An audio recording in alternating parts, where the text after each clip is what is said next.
Welcome back, guys. Today I'm going to be making my special Orange Cherry Cranberry Sauce for the holidays. This is good for Thanksgiving and Christmas. What you need is a 12-ounce packet of cranberries. You need some cherries of some sort. Usually try to go fresh cherries, but unfortunately they did not have any right now.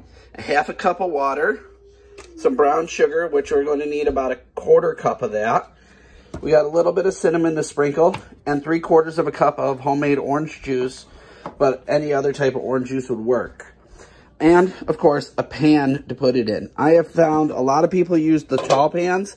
I like myself a nice wide pan because this allows more cooking surface for everything to caramelize.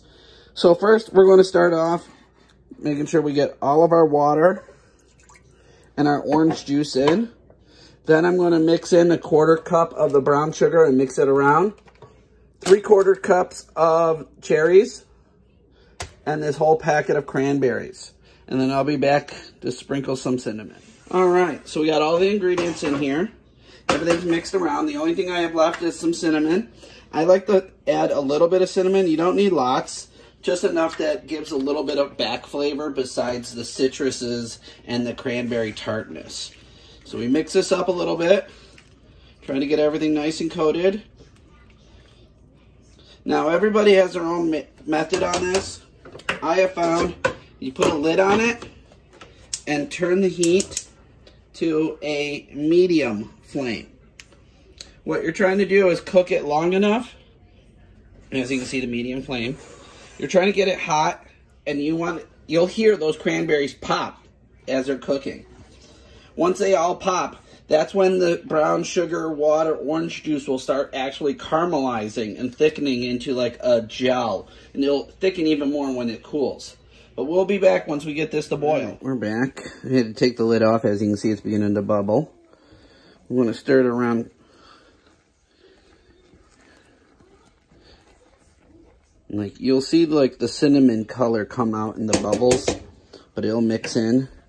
You're going to have to start actually working this a little more as it keeps going, just because you don't want the sugars to burn. So it's a constant 30-second stir, 30 seconds, let it sit and get heated. And you'll actually hear the cranberries begin to pop as they get soft. And we'll be back when things begin to caramelize. Alright, so as you can see, all the cranberries look like they've popped. And you see how it's like thicker like a jam is? We're going to let this go for just a little bit longer until it actually starts getting a little thicker. And then we'll take it off the heat and let it cool down. Alright, so now I've gotten it down to the thickness I want it. Best way to know is when you, let me turn this heat off. When you pull away and you watch it just slowly fills back into that hole. Or if you turn it sideways, you can see how it just sticks to my spoon more, like a jelly does. Okay, so we're going to let this cool down. And once it cools down a little bit, I'm going to put it in a mason jar while it's still pretty warm. And seal off the caps. And that way it's ready for tomorrow.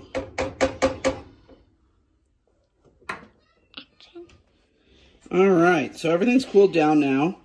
You can see that it's a lot thicker. There's still steam to it.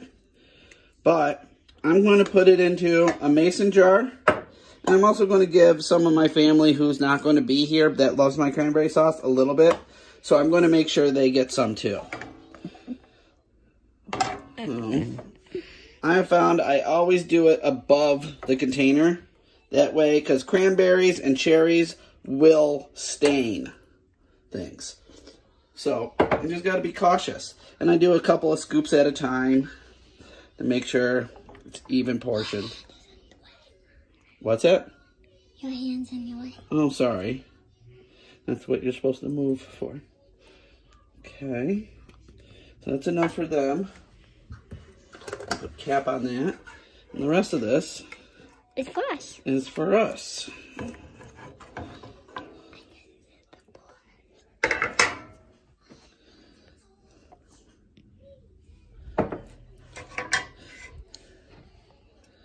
Now, also, as you can see, like a 12-ounce cranberry packet only comes in one size. It's kind of hard to half the recipe and have things come out right. So, having the ability to share it with other family members really works out well. Otherwise, you can freeze it or stuff like that to help make it last longer. Or, if you have quite a large gathering, finish it off. Well, as you can see, that filled that container right up to the top. I'm going to take the top, and I'm going to seal it now while it's still hot. And actually, you just heard that popping noise. That's the thing pulling it in. That's a very good sound and a good way to know that you're sealed properly. Now, I'm going to wash these dishes right away to get it done and over with. If you like my next video, please subscribe it, turn notifications, or give us a huge thumbs up.